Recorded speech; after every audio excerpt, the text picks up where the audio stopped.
Okay, I'll start off and I'll just tell you a little bit about my background. But what I wanted to talk to you about today is patience, the antidote to anger. So we're going to be talking about anger and patience. For me, when I thought, what shall we talk about? I thought, this is my big problem. So I'll just share you my struggle. And also I'll be using a text. But first I'll just tell you a bit of my background. As Bhatiji said, I wasn't born to a Jewish family, but I was adopted into a Jewish family. So as I was growing up, I don't look Jewish because I believe my biological parents, I don't know where they're from, I don't know anything about them. So I felt like a stranger in a strange land my whole life. And when I was very young, I felt deep devotion. And I don't know if I can say that it was devotion for one thing or another. It was just simply devotion. Feeling like I want to be part of a spiritual group, and I want to do spiritual things. I want to have a more spiritual life. And the only framework I had at that time was Judaism, and I loved it. I wanted to be ultra-Jewish. You've probably seen them. I wanted to have the curls and the hat, and they wear all sorts of things. I wanted it all, but my parents, they wouldn't have it. So as I grew up, I became far from those feelings of spirituality. And I got involved in drug use and drinking. Actually, I was also a drug dealer for a while. And because I was very depressed, and I used drugs to feel happy because I wanted to be a happy person. I wanted to be a loving person. But I was just so darn unhappy. I didn't know what to do. My friends were using these substances, and they seemed to have some, I could call it insight. It's not true insight, but I'll use that word because they were finding things out through using drugs that I had never heard of before. So I thought that this was like a religious path. That was my very strong feeling. And I know there are people nowadays who feel this way too. I feel very sad that people feel this way, that they need to take things to feel happy. Things from the outside rather than looking inside the heart. So I did this extensively. I was a heavy drug user. And one day I met someone who was probably one of the most influential people in my life when I was about 17, 18. And he, I thought, was also a drug user. We used to look for each other and we would recognize each other. And we would get together and we would use drugs. I recognized this person because he wore certain clothes like a hippie. And I asked him if he wanted to use drugs, and he said, I don't use drugs. And I couldn't believe it because he looked like he did. So another indication, you never know by looking at someone what's going on in their mind. He told me his story that he had been a drug user like myself, and he gave it up because it got to be very scary, and he was arrested by the police several times. And I said, what did you do then? He said, I started to meditate. And I was fascinated. I think the word even, meditation, made my heart leap for joy. So I asked him, I can't remember. Maybe I asked him, or maybe he asked me. But somehow he said, I can show you if you'd like, but you have to come unintoxicated.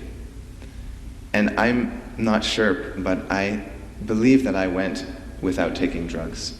I was so confused at the time, it's hard to remember some things, but I believe I had so much respect when I heard this word meditation that I followed his advice, his request. And we did breathing meditation, very simple, but as we all know, because we all do it together today, we did it, it's the most difficult thing to do because our mind is very wild. However, the first time I'll never forget, because it was the first time I ever just focused on one thing, a wholesome object, being the breath. And someone was playing a piano. It was up north, because I used to go to camp, summer camp. And someone was playing the piano, and for the first time I heard sound without anything interfering. And so my image was that the notes were dancing, and they were clear, and there were spaces between the notes. So it's very simple, but that experience, as simple and as short as it was, changed my life because I wanted more. At that point, I knew that I could do what I needed to do, which is to become happy, to become a loving person. I knew I could do it without using drugs at that moment. So he gave me some books. I think they were on Zen Buddhism. And I don't remember them, but I do remember the feeling I wanted to learn more about the Buddha Dharma.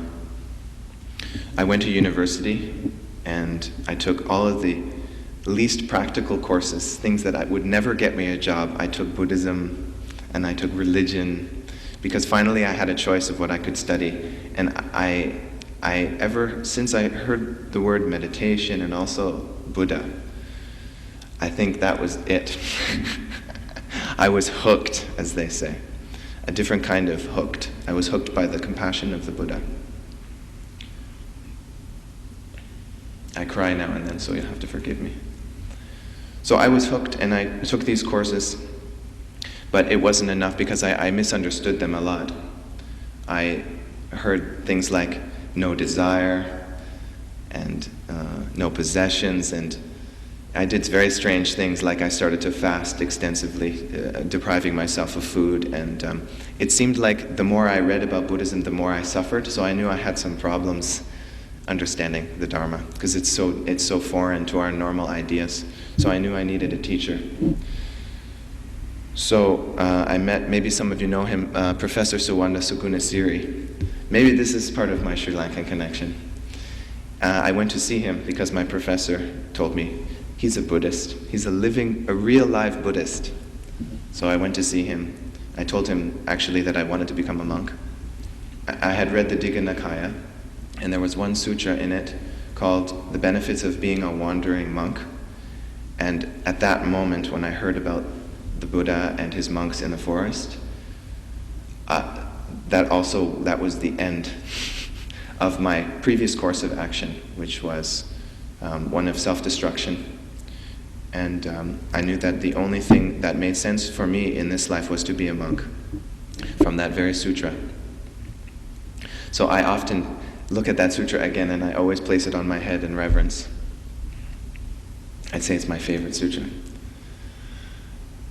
So Suwanda told me to go and see a nun because she's a Westerner and she knows the Dharma, and she was a Tibetan Buddhist nun. And I had some feelings before about Tibet because it was a culture like Sri Lankan culture that is imbued with religious faith. Seeing all of you here today and coming and going, and the families are here, children, older generation, makes me feel very glad. This is like a community center, place of religious gathering. It always does my heart good to see that. And I went to see this nun. And when I met her, I knew that she was my teacher because she saw me for the first time. She knew where I was. I felt like she was looking through me, and I got a little bit dizzy, almost fell off my chair. But I started to attend some teachings. And one important thing that happened was someone told her that I was using drugs. I didn't know that she knew because I didn't want her to know. I was ashamed because part of me wanted to be a spiritual person and part of me had a very rough life that I tried to keep secret. But she found out, fortunately. And during her Dharma talks, she started to put little bits just for me. Maybe some other people benefited too, but it was directed, it was like throwing me little seeds from my mind to start thinking about the downfalls of drug use. And in my own experience, I think maybe I had the good fortune that my life got very bad. After I got more involved in Buddhism, I met one of His Holiness the Dalai Lama's chief disciples. His name is Lati Rinpoche. And I was joking with some of my friends in India. Funny, after I met him, my life was completely a mess, worse than it had ever been. So I think that was a blessing, because some of my teachers say that in order to be inspired to practice the Dharma wholeheartedly, we have to have a really good disaster. Things have to get really bad to feel like, I take refuge in who? The only person who can help me, someone who knows the truth and can guide me from where I am. So it got worse before it got better. So eventually I moved in and I had to drop out of university. And since time is moving on, we're going to get to some talking about patience a bit. I'll wrap up about myself. I stayed in this community in Toronto. I left the householder's life in 1994. In the Tibetan tradition, we call this rabjung. So this means becoming a homeless person. And then I took my novice vows, the shramanera. In Tibetan, it's called getsul, which means striving for virtue. I took my getsul vows. Getsul. I think that I could be wrong. I'm just a novice student of Tibetan, so it's coming slowly. I believe it's striving for virtue. I went to India to take my shramanera vows from His Holiness the Dalai Lama. When I left the homeless life initially, it was with the abbot of a monastery in South India, and I have to recognize him. His name is Khenpo Lobsam Jangye. And also this nun, Annie Tenzin Sherab, really pulled me out of the gutter, literally. She was like a spiritual mother for me. And it's a bit unique for a monk to have a nun as a teacher. And I have to say that I'm very happy that I did, and that I do have her as my refuge teacher, as my first lama, because she really taught me many things about my male ego, about how I view women in a very wrong way, because she's felt it her whole life as a woman. And so she helped me start to clean that male ego up slowly. And I feel privileged to have had a female teacher as my first teacher.